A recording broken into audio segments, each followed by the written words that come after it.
What's up guys, it's me again, Mark Paragas, and welcome back to another travel vlog. And guys, nandito pa rin tayo ngayon sa Suvarnabhumi Airport for another vlog, of course. So ngayon guys, ang gusto kong gawin is i-tour ko kayo kung ano yung mga expect nyo dito, kung ano yung makikita ninyo from departure hall sa level 4 hanggang basement. Para naman kunwari, mapaagaman kayo sa flight niyo, alam nyo kung ano pang pwedeng gawin, di ba? O kaya naman pag-arrive nyo dito, maaga pa, kasi ang standard check-in nga ng mga accommodation is 2 PM. Tapos gusto nyo muna maglibot-libot dito sa airport, papakita ko rin sa inyo kung ano yung mga pwede nyo magawa dito. Alright? So, for today's video guys, I will give you a tour and getting around Suvarnabhumi Airport. And again guys, tamang pagbigkas ng pangalan ng airport na to ay hindi Suvarnabhumi Airport, kundi Suvarnabhumi Airport. Okay? And did you know na ang Bangkok guys is holding Guinness Book of Record of having the longest name of this city? For sure alam nyo na yan, nababanggit ko na yan sa mga vlogs ko dito sa Bangkok, mga previous vlogs ko. Ang pangalan guys ni Bangkok ay Krong Tep Mahanakon Amon Ratanakosin Mahintara Ayutayam Hadilok Pop na Paratra Chatani Burirom Udom Rachane Wet Mahasadan Amon Pimanawatan Satit Sakatatiya with Sanukam Parasit. So that's the longest name of Bangkok. And syempre, huwag niya rin patagalin pa. Kapag may flight kayo guys, make sure na tama yung magiging drop-off point nyo. You have the options na mag-taxi, mag-grab, mag-tada. Kung may sundo kayo, dito ang drop-off ninyo, and then papasok lang kayo dito guys. Dito na ang departure hall. Tapos kung Cebu Pacific naman kayo guys, ang parang pinaka bay nya or counter letter is M at saka N. Pwede kayo magpapaba sa may gate number 7 or gate number 8, pero dito tayo sa gate number 6. Let's go. Ayan, pagpasok nyo naman dito guys, kung medyo naparami yung dala ninyo at saka gusto nyo safe yung mga bagahe nyo, merong wrapping service dito. Ayan, one price all down, 250 baht.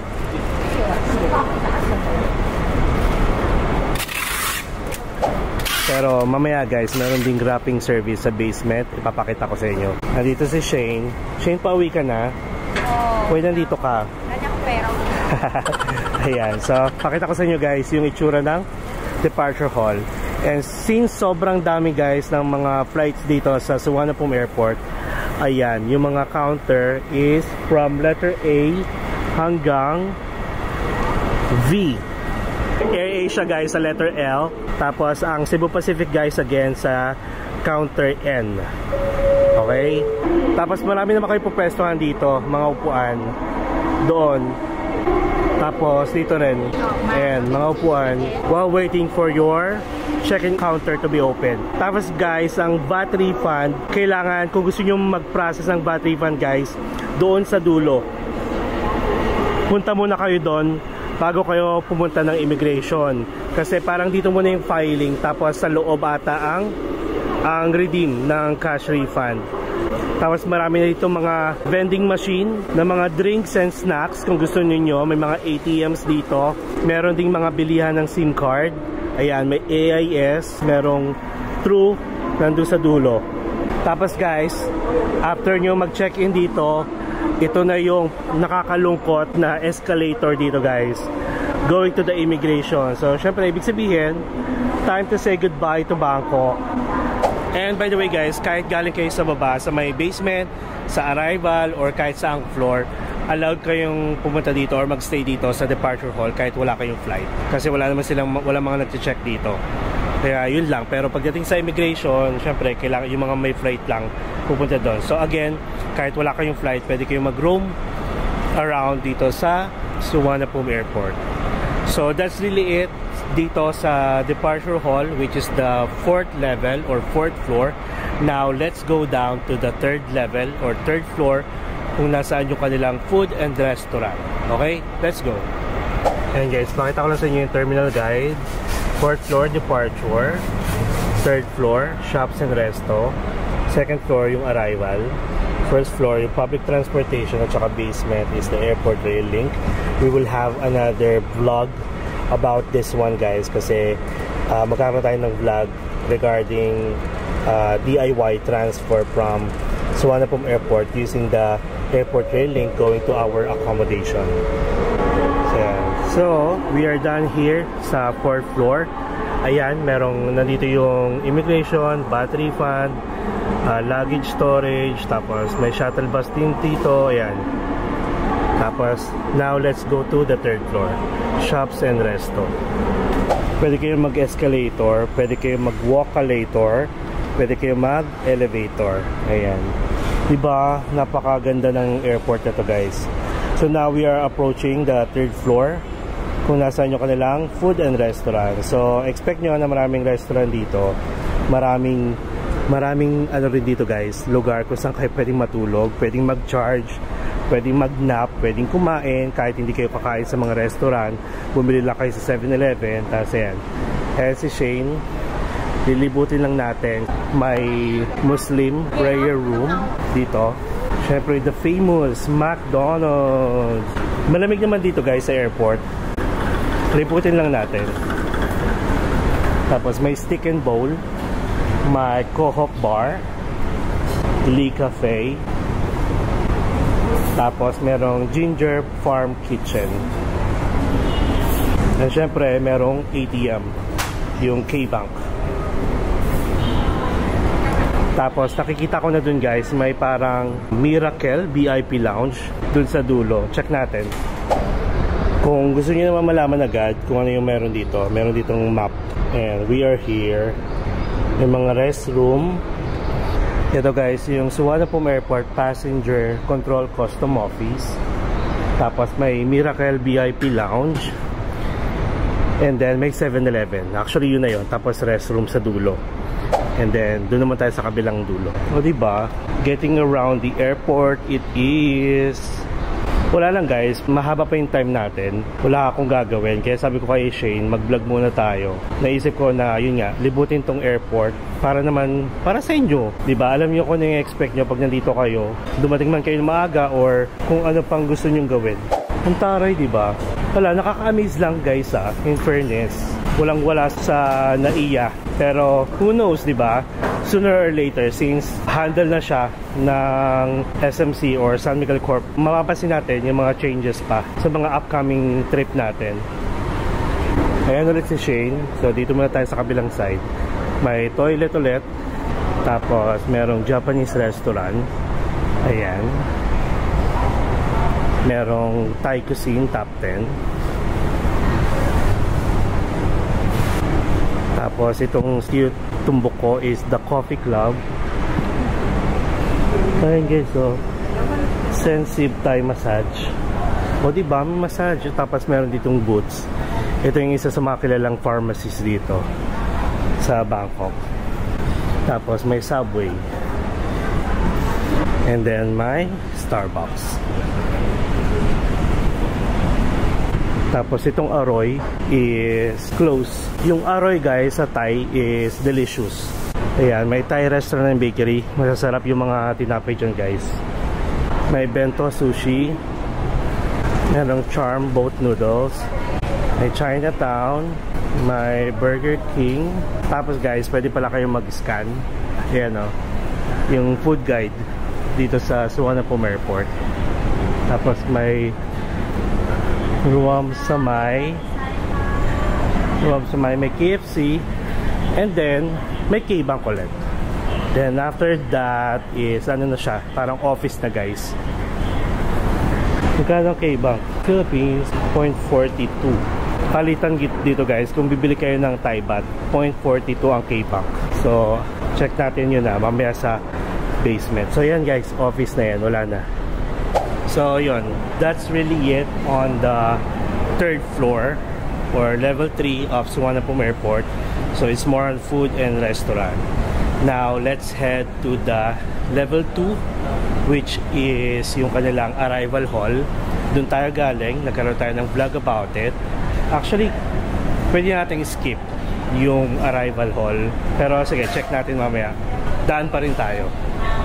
So natry na natin yung escalator. Ngayon yung walkalator naman. Ang cute guys, so ang nakakatawa, eh diba, pag arrival sa atin, mga walkalator hindi man lang gumagana. So yun, kasi guys, ganun talaga. Kapag pupunta kayo sa ibang bansa, tapos may experience nyo yung mga ganito, hindi pwedeng, hindi ma-compare nyo siya sa bansa na pinanggalingan nyo. Swear. Okay, so now guys, we are approaching yung second floor or level 2 ang arrival. Dito lang tayo guys sa labas ha. Kasi dito guys, ito yung immigration, nandito yung claiming ng luggage, pero dito tayo, paglabas yun ng arrival hall. So, dulo to dulo, ayan o, SIM card, money changer, Dean and DeLuca, may bar, may coffee shop, AIS, which is the #1 network here sa Thailand. Tapos, ito guys, merong mga service. Pwede kayong mag-rent ng sasakyan. Pakita ko sa inyo. Doon tayo sa kabilang side para mas kita natin. Tapos yan, pakita ko na sa inyo. Pwede kayong mag-rent ng sasakyan. Ayan. Tapos meron ditong information kung gusto niyo magtanong, kung naliligaw kayo, and that's it. And that's really it for the arrival hall dito sa second floor guys. Now, let's head to the first floor, which is yung public transportation. Hanapin ko lang si Shane kung saan ko siya iniwan. Ayun. A few moments later. Alright guys, so nandito tayo ngayon sa first floor or level 1 sa public transportation. And dito guys, by the name itself, nandito yung mga public transportation kung gusto nyo mag-taxi, mag-grab. Tapos meron din dito guys yung Magic Food Point. Pinakita ko naman siya sa vlog natin, pero sige, pakita ko pa rin sa inyo kasi nga getting around the airport tayo para malaman nyo kung ano meron dito sa first floor. Ayan si Shane, waiting lang siya dyan. So ito, sa tapat niya, meron ditong The Coco Bay. Tapos may subway, and again guys, every floor meron ditong bilihan ng SIM card. Check natin kung magkano.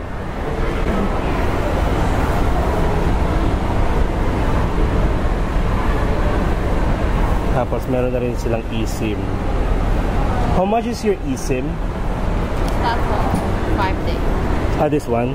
Yes. 5 days, 8 days, 15 days, 30 days. Okay. Unlimited numbers. Yeah. eSIM? Yeah. eSIM and physical SIM. Okay.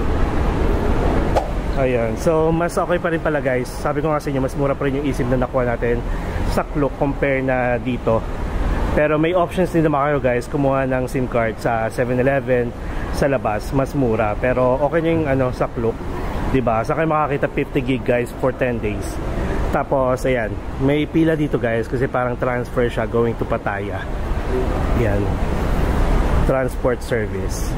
Kung gusto niyo dumiretso ng Pattaya. And siguro currently it is 1:45 to 6 AM. Ayan, mahaba na yung pila. Tapos, dito guys, yung sinasabi ko sa inyo, Magic Food Point, airport street food. And dyan madalas kumakain yung mga staff dito guys. Kasi mura siya. Tapos, kailangan nyo magpapalit ng cash card dito. And then, pag may sobra naman sa cash card ninyo, automatic, nare-refund siya.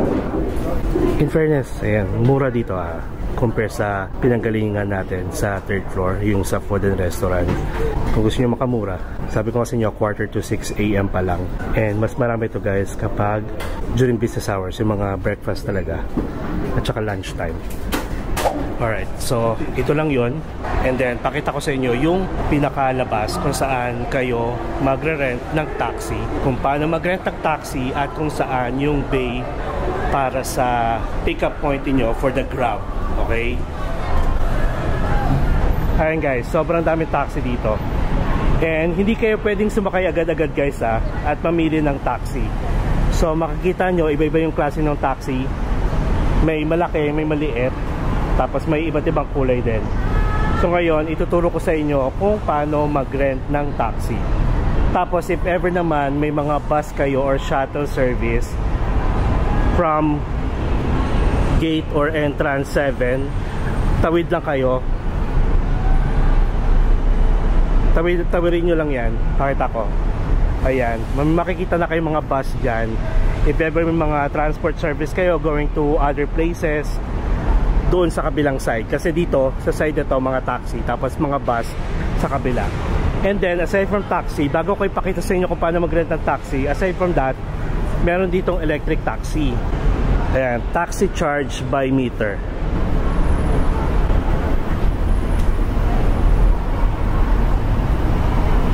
And they accept credit cards. Tapos ito guys, oh, merong 2.5 baht including expressway going to Pattaya. Meron naman 4,500 baht going to Hua Hin including expressway. Dito tayo galing kanina sa isang vlog na dito nag-withdraw si Shane guys. Maraming ATMs dito sa labas. Now, bago kayo makapag-rent ng taxi, meron ditong short distance, merong regular taxi, may large taxi. So dito tayo sa short distance guys. Kapag piling nyo itong mga road na to dadaan or dito kayo nagstay, pwede nyo i-book nitong short distance. I'm not sure kung gaano ka short yung or kilometers yung distance yan.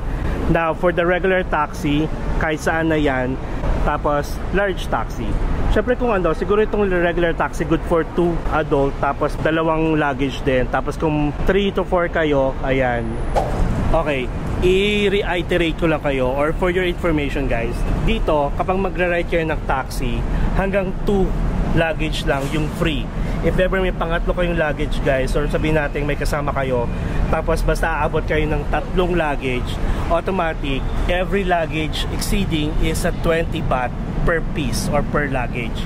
Hindi kasi aware yung iba, yung mga turista or mga Pinoy na may ganong policy. Kaya ang lumalabas kapag nagti-TikTok sila or kapag nagba-vlog sila about it or nag-complain sila about it, sinasabi nilang scam. But matagal na yun guys, ini-implement nila na 1 luggage is free, 2 luggage is free, pero may charge na yung pangatlong luggage. Now, pag nakapili na kayo kung saan, diretsuhin nyo lang to guys. Ayan, may makikita kayong mga kiosk kung saan kayo magbubook, and then doon magpiprint ng ticket kung saan yung bay number or kung saan naghihintay yung inyong mga taxi. O, di ba? Pero hindi tayo gagawa guys ha, kasi syempre pag nagprint tayo ng ticket, automatic yung mapiprint natin, baka kung sino man dito, imbis na siya na yung next, di ba? Sa sobrang dami ng taxi na to, mapupunta ulit siya sa dulo. So wag naman yun, wag naman tayong ganon. So papakita ko lang sa inyo kung anong paano yung taxi. May time, tapos get ticket, tapos may number of heads, tapos may number of luggage, tapos click nyo lang yan, then ayun na. Ayan guys, additional fare of 50 baht is for the taxi driver according to the Ministry of Transport announcements. So I think guys, aside from the regular rate ng taxi, meron pang 50 additional on top. Parang yun yung surcharge nila. Alright, so I guess, wait, we're not done yet. So syempre, aside from the taxi, aside from the bus going from one place to another to your accommodation, may options din kayong mag-grab. Okay? Kapag mag-grab kayo guys, iisa lang yung pick-up point ninyo dito sa buong airport. Kundi dito rin sa public transportation area, which is level 1, and tatawid kayo. Lalagpasan nyo yung mga taxi stand na yan, merong grab pick-up point doon sa dulo. Pakita ko sa inyo. Alright guys, so from entrance or exit gate number 4, kung mag-grab kayo, magbubook kayo ng grab, diyan kayo lalabas, dire-diretsuhin nyo yan. Ayan, tapos ayan, papakita ko na lang sa inyo. Ayan ang grab pick-up point. May grab lounge sila kung saan kayo maghihintay. Tapos yan, ayan ang grab pick-up point. Tawid lang kayo. O diba? Sobrang easy. Alright, so I guess that's it. We are done here sa public transportation area ng Suvarnabhumi Airport. Syempre, last but not the least, basement floor. So sunduin lang natin si Shane, tapos diretso na tayo sa basement floor. Then we're gonna end our vlog pagdating sa basement floor. Then another vlog na naman siya and we will have the DIY transfer from Suvarnabhumi Airport using the airport railway train going to our accommodation. A few moments later. Alright guys, so we are now here sa basement floor kung nasaan yung 7-Eleven. Papakita ko sa inyo. So dito guys, wala na masyado kasi dulo na to. Tapos ito, merong spa dito 24 hours. Ayan. Tapos merong parang ano lang, mini resto na Thai street food. And again, may nagbebenta ng SIM card, AS at saka True. True Move at saka DTAC ang nag-merge. Ayan, True and DTAC. Tapos itong AIS is syempre mas malaking network pa rin dito. Tapos dito may 7-Eleven. Sa tapat lang ng 7-Eleven guys is yung airport rail link kung saan tayo magsasakay mamaya. Plus mamaya explore natin yan ha. Tapos dito pakita ko na sa inyo real quick kung ano pa yung meron dito. Tapos ayan, may True ulit dito, True 5G, may K-Bank. Before guys, nagtry kami magpapalit dyan sa K-Bank, sobrang baba ng palitan. Tapos may AIS ulit dito. O diba, parang every kanto meron, so wala na doon. So pwede na kayo makiat dyan going back to the first floor, second floor, third floor, or fourth floor. Walkalator at saka escalator na yan. So dito tayo. So meron dito naman mga staff, mga police. Gusto nyo magtanong-tanong. Ayan. So mamaya guys, after natin dito sa vlog na to, dito tayo pupunta para mag DIY transfer going to our accommodation. Pero since getting around the airport tayo, dito guys yung airport rail link kung saan kayo bibili ng ticket. Tapos dito na yan, pasok na kayo dyan, tapos bababa kayo. And mamaya i-check natin kung magkano yung ticket, kasi before is 45 baht. Tapos dito tayo sa kabilang side. So dito guys, marami ring shops pero sarado pa eh. Tapos meron dong ATM, K-Bank. Ayan, maraming shops. Tapos nandito rin guys yung best exchange rates or money rates. Ayan, may ATM pala dito, I forgot. Tapos meron ditong True 5G ulit guys. Ayan o, may ATM. Tapos meron ditong SIM card and eSIM din by Smile Wi-Fi. Kung gusto mong mag-arkela ng packet Wi-Fi, I think nasa Klook din yan. Tapos ito rin yung Smile luggage. Ito guys, dito pwede kayong mag-store ng luggage ninyo. Meron ding wrapping service which is 120 lang. Tapos storage naman kung gusto nyo mag-iwan ng luggage. Mas mura. Kasi ang bala ko, mag-extra baggage ako pa uwi kasi mamimili ako ng maraming pasalubong at saka mamimili din ako mga toiletries for my babies. In fairness 120 compare sa taas, it's 250 to 300. Tapos yan, meron na dito guys yung Happy Rich, K-Bank, Super Rich. Ayan, yung tatlo. And kung mapapansin nyo, maraming pumipila sa Super Rich. Pero guys, kung i-check nyo kung magkano yung rates ng mga yan, pare-pareho lang. Medyo kasi nabuboost lang itong name nitong Super Rich. Pero check natin kung magkano ang rate ngayon ng buy. So 0.55. So this one, guys, 0.55 ang buying ni Super Rich. Ang K-Bank naman is 0.55. Tapos si Happy Rich is guys, 0.55. So ayan na, tips ko yan sa inyo. Hindi porket maraming nakapila dito sa Super Rich is mas mababa siya sa tatlo. Okay, so pare-pareho lang yan. And actually, nalaman ko lang din yan nung last naming Bangkok, nung mga June yata or July. Sabi ko, ang haba ng pila nito sa Super Rich. Tapos pag-check ko ng K-Bank at saka Happy Rich, the same rates. Parang yun, Basta dito ang pinakamababa.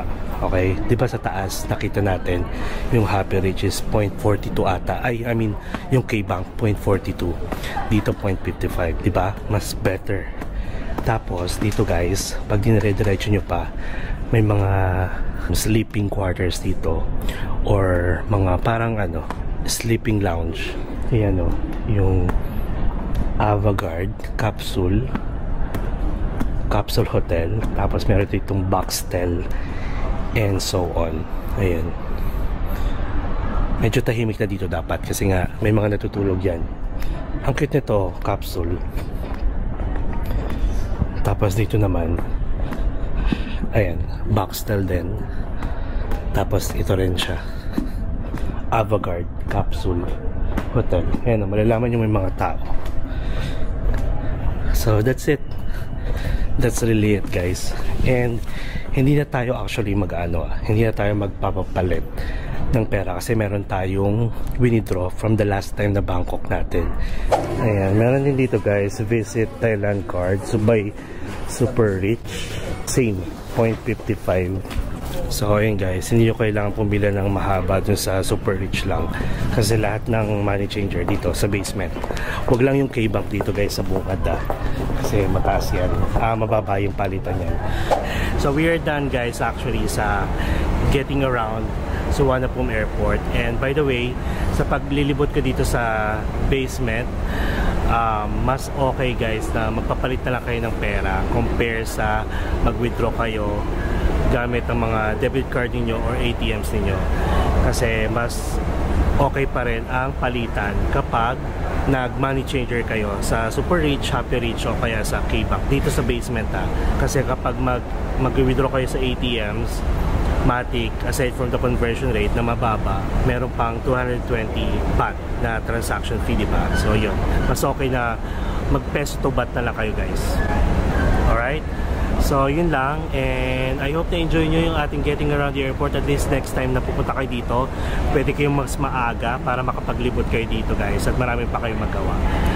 Okay, so guys, don't forget to subscribe to my channel, Mark Paragas Official, and hit the notification bell para updated kayo sa mga upcoming travel vlogs natin with Shane here in Bangkok. Live life to the fullest, enjoy every moment, and alam nyo na, follow me as we discover the world one step at a time. See you guys on our next Bangkok vlog. Massage.